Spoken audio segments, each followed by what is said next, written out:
over there. Then the yield of the maize and sorghum is one of the stable arid and semi-arid region of Ethiopia.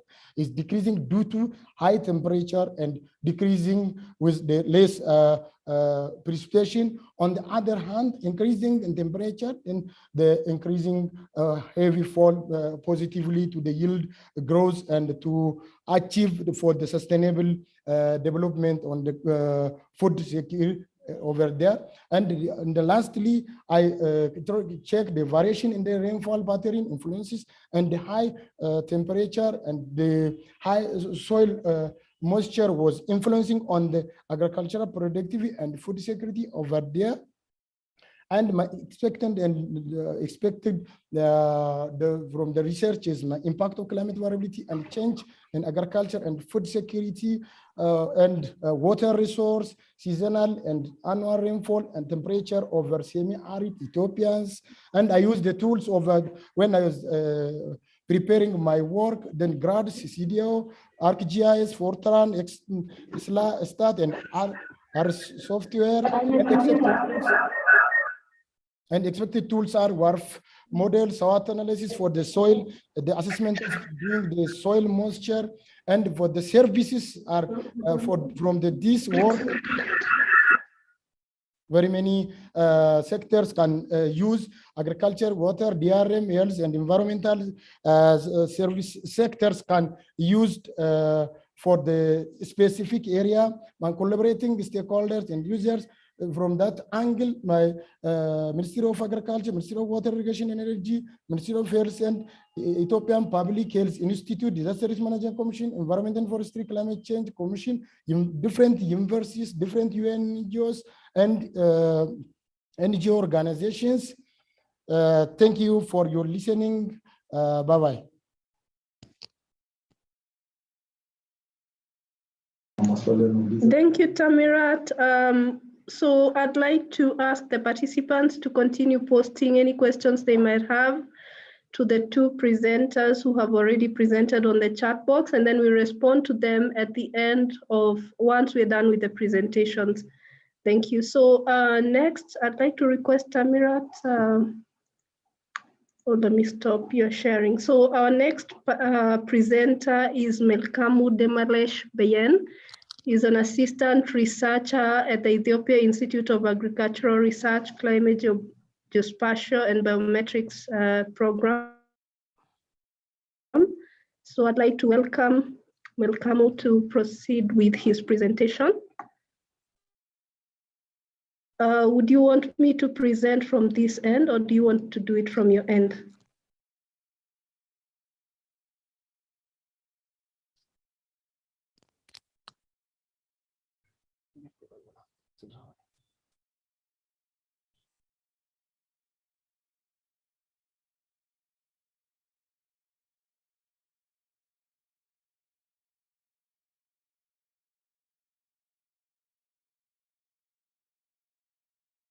Hello, Melkamu, the floor is yours.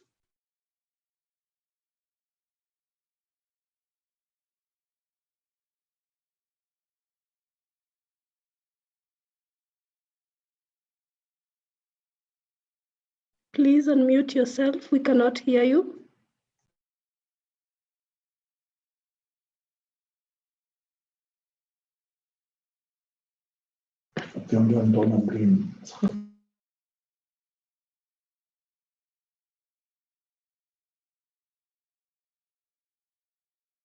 Melkamu, can you check your audio? We cannot hear you.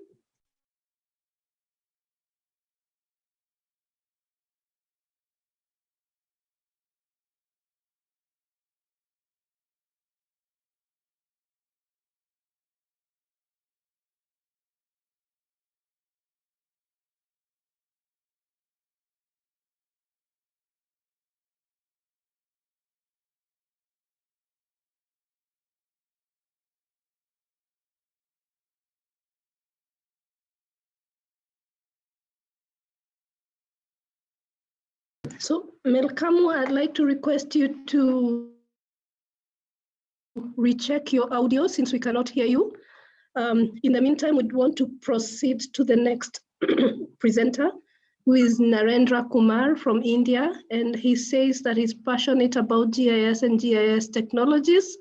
I'd like to request him to begin his presentation on analyzing the different locusts affected areas in India using satellite data.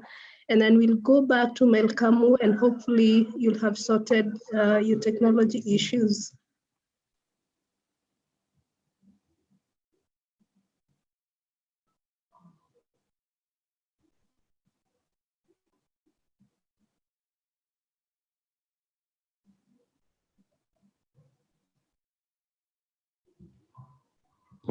Good evening, all.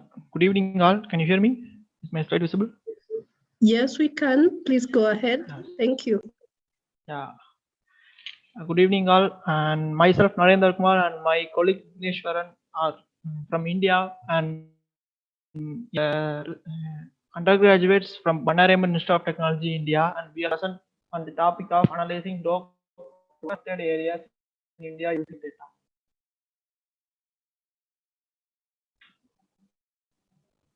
So our outline is such as follows. So introduction. We all know that SDGs are important and SDG goals have power to create a better world by 2000. Certainly the technology plays an important role in creating a better future. So we have obtained the second SDG goal which states end of hunger, achieve food security and improve the nutrition and promote sustainable agriculture. So we have taken a specific case study for in case of India, so for desert locust. So in today's world, the importance of food security is improving day by day. Similarly, the threat is also increasing. Perhaps one kind of threat is desert locust. Desert locust, which has highly migratory habit and marked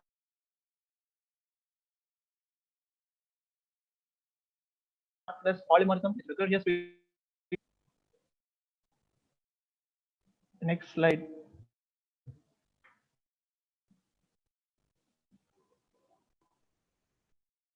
Hello, Narendra. Your audio is breaking. Could you check your internet connection? Yeah, is this clear now? Yes. Yeah, the next slide states about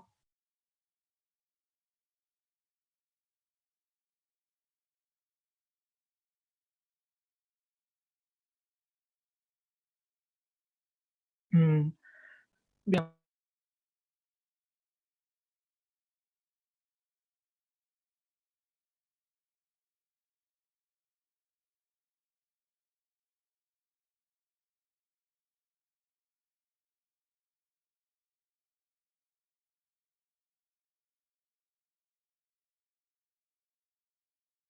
From West Africa to India, the border were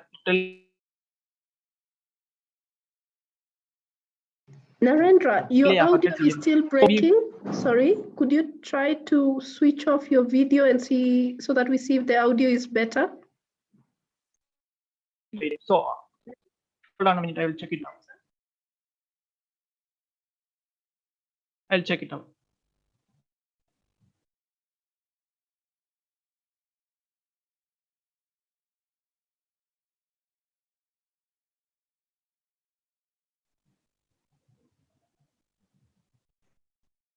Is this clear now? Yes, that's better. Okay, okay. I'll go by.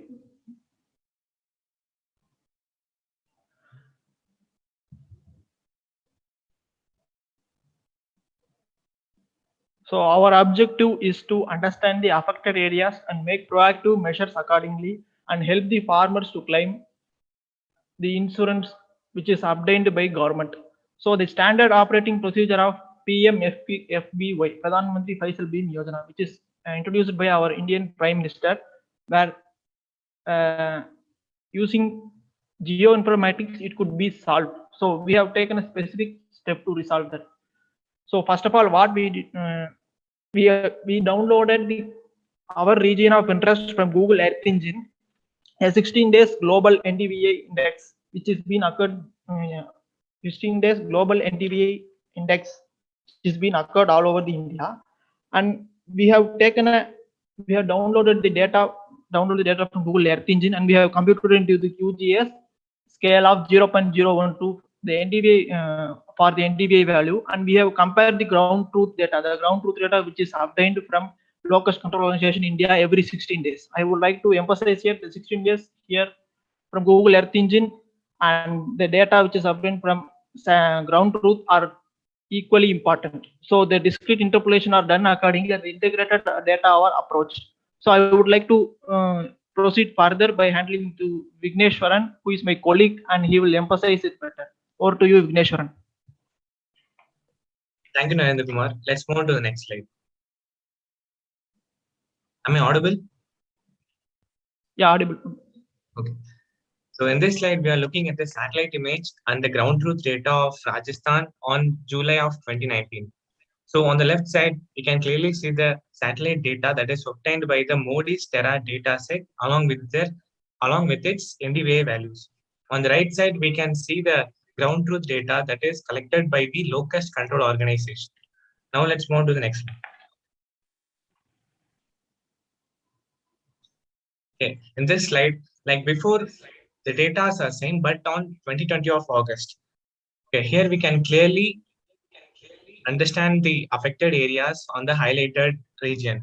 Okay, this district of the Churu district, which is in Rajasthan, was severely affected by the desert locust.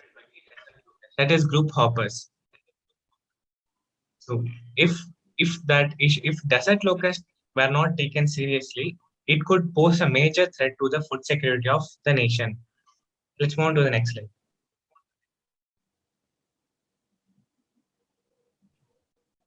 Results. From the ground truth data, in the month of July 2019, 758 active desert locust spots were found. But at the end of August of 2020, those digits were doubled. With the help of NDVI of both year from 2019 July to 2020 August, the affected areas are clearly visible. The attack on fodder and vegetation, especially on August of 2020, were extremely severe. Let's move on to the next slide. The conclusion. We have obtained the integrated approach of ground truth and satellite data were accomplished, and the data were obtained. Expected outcomes to ensure the food security, to reduce the insurance claim rejection rate due to ambiguous remote sensing data, and to distinguish between the affected and the non-affected regions clearly. Some of the applications of this research. Disputes between the farmers and insurance companies can be reduced significantly. Since this new method is less time-consuming, simple, cost-effective, this can be implemented easily. That's it. Thank you for this wonderful opportunity. Any questions? Thank you. Okay, thank you to the team for the presentation. We'll now give the opportunity back to Melkamu. So please welcome.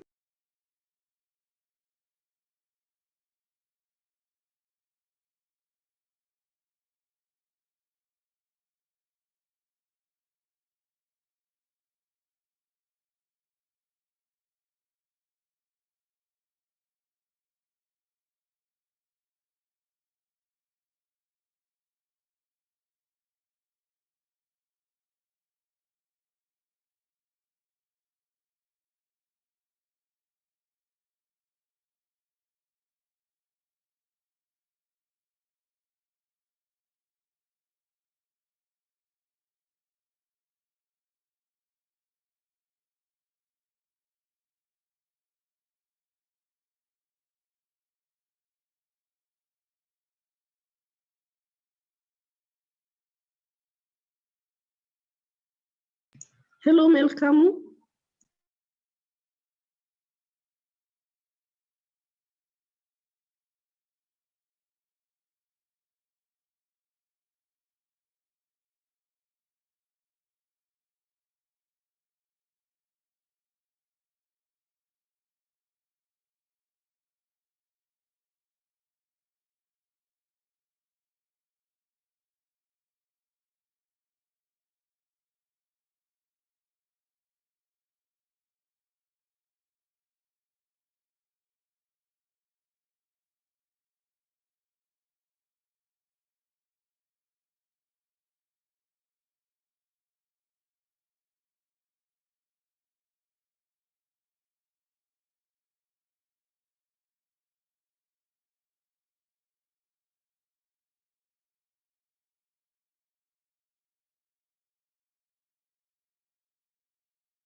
Melkamu seems to be having some challenges with his audio.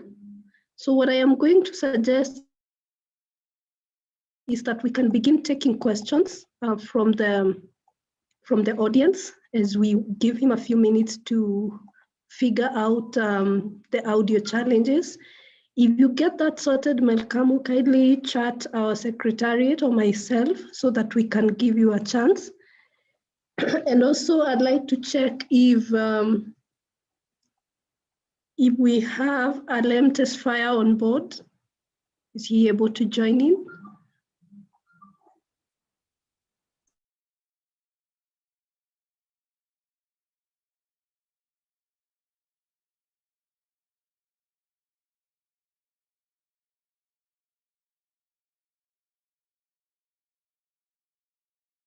So as we wait for Melkamu, I would say that sums up the presentations that we had for this session. And as we hope that Melkamu is able to sort the audio challenges he's facing, I'd welcome the audience to post their questions on the chat. And we are having a question from our gender expert, Jacqueline. And she's asking about the role of women farmers in some of these interventions. And I think this goes to Narendra, whether the role of women farmers is considered in designing interventions and how women are impacted by locusts since they are responsible for the caregiving of households. So I would pass over the question to Narendra, whether this is something that they hope to consider in their research or in consecutive researches. Thank you. So Narendra, over to you. Yeah, especially mostly the women farmers which they have cattle farms in there, were literally affected by no fodders in the districts of in the state of Rajasthan. So we are further investigating by ground truth data how to improvise our for better satellites with like Sentinel and Landsat for farm level interventions, how these are affected. So we are further working on, we are working on 50-meter resolution, but we are expecting to work on 30-meter and 10-meter resolution, and we will let each and every household how we it are affected, and we will be able to state the results further. Thank you. Is this clear? Yes, that's clear. Thank you for that. The floor is still open for any other questions as we are nearing winding up our session, and as we wait for questions or our final presenter to sort out their issues, I would like to post my reflections in line with the theme for RIC. And the theme this year is on reflecting on resilience. And it's really interesting to see the advances in technologies and development of new data sets and tools, leveraging on emerging technologies to develop solutions and outputs that can support agricultural decision-making. And maybe the one thing that I'd like us to pose is the issue again of gender, the need to have a gender-sensitive lens when we are designing our research, when we are developing products and outputs to support agriculture, when we are developing technologies, the need for that gender sensitivity, and also the need for us to think about innovations that can be applicable to decision-making. I'm looking at the presentation that came out from Ethiopia, and it's really interesting to see that the focus is on adapting to climate variability and the impact of climate variability to yields in sorghum and maize in Ethiopia. So the need for us to not only look at the changes that are happening, but also to make recommendations on the best way forward. How best do we adapt to the challenges that we are seeing in the climate changes in our systems, in our agricultural systems? And so going beyond development of technologies and data and tools to actually aligning them and linking them to decision making. And I'm going to open the floor again. Oh yeah, there's a question for Tamirat on the correlation of the impact of climate variability on food security with data from the IPCC, the Integrated Food Security Phase Classification. Oh, Tamirat, do you want to respond to the broader audience? Yes, Lina, thank you. But I used from my National Meteorology Organization archive, we have blended data from sheriffs and the station data, the blended or gridded one. So I used that one because if I try to look the IPC data log, but I did not find for the specific district for the correct the data from there. That's why I used from the our organization data. That one is like there is no gap for those vulnerable or the semi-arid region. It's fit for us. We are using it for the scenarios to preparing scenarios for forecasts and for agriculture, water, and health sectors. That's why. Thank you. Tamara, there is another question for you on how to check the positional accuracy assessment and the results that came out of that if it was done. If you did an accuracy assessment and the results. Yeah, but yeah, thank you. But I check for the interviews for in the household level. I prepare the questionnaires to the vulnerable community.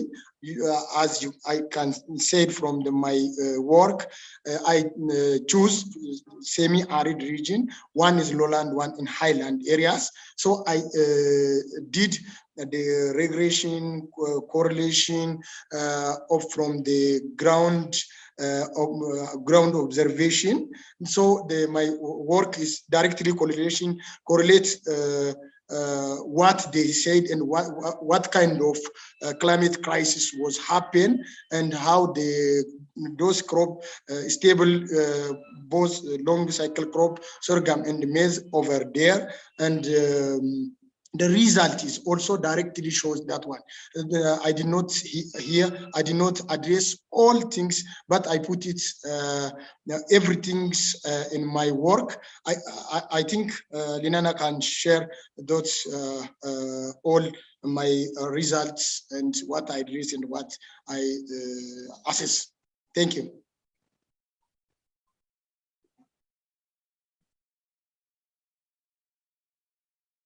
Okay, thank you, Tamirat. And maybe for the participants who joined in while we'd already started, our first presentation came from Kenneth Mubea, the DEA, and from Digital Earth Africa, and they have developed a new crop mask across East Africa. And I'd like to request Kenneth to share with us again on its access, and also to point out that DEA is the sponsor for this session. So, Kenneth. Thank you so much, Lillian. The crop mask is available for East Africa currently, and I'll be able to share the link for this crop mask. So what we also appreciate is the effort that we had from the implementing partners in terms of the validation, because then the validation is key. The validation was done using Collect Earth, which is developed by FAO and has also been used by Severe, who are also very keen to help us on how it works. And also we are working with colleagues from different institutions, and this is really the value of working collaboratively in a group. And I've also posted my presentation in these chat box. And also we'll be having a presentation tomorrow on this crop mask by my colleagues Baku from AgriMate. So I would like to also to give him some chance to, or also give opportunity for people to attend the session, but I'm happy to answer any questions. Okay, thank you, Kenneth. And just to inform everyone that all the presentations that were done in this and the other coming sessions will all be shared to all the participants in due course. So there is a question that has been directed to Narendra on how they counter the effects of NDVI change being attributed to other factors other than the desert locust invasion.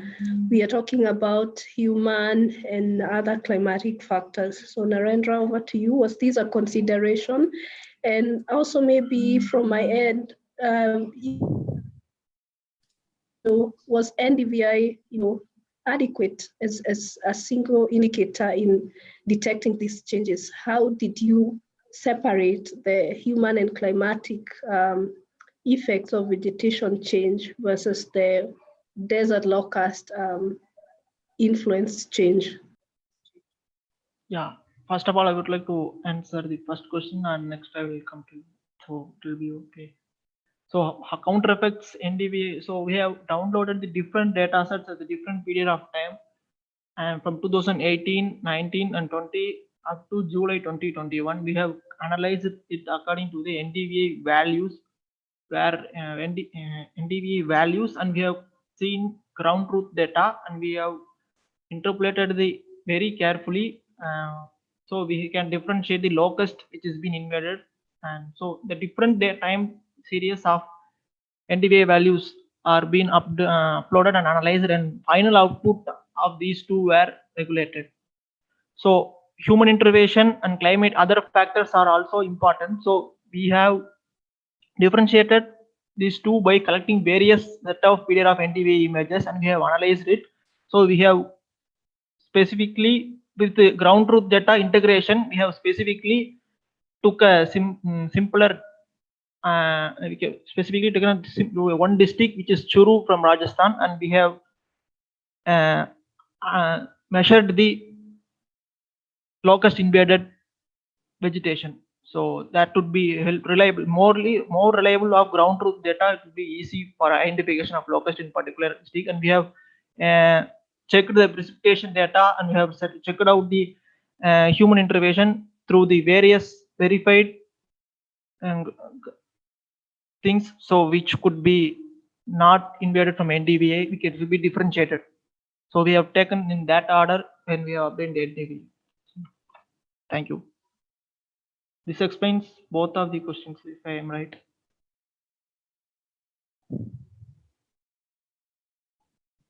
Okay, thank you very much, Narendra. And the purpose of these interactions is that this should also provide some food for thought if you're going to advance the research. These are extra considerations that could be included if you're going to expand your research or revise it. So thank you very much. We're still not able to hear from Elkamu, and we'd like to advise him to contact organizers so that we see if he can be slotted in the tomorrow agriculture and food security session. And as we come to the close of this session, I'd like to thank all of you for your attendance and participation. And we are looking forward to seeing you in the other sessions in the coming 2 days. I'd like to hand over to my co-moderator, Michael Sunga, to give us the closing remarks. Thank you.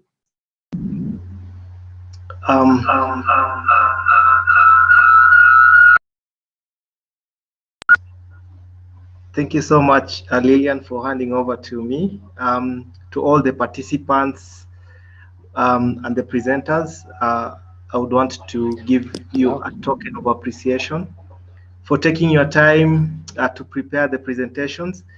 It has been very informative, and all your presentations were in line with this year's theme, which is science policy.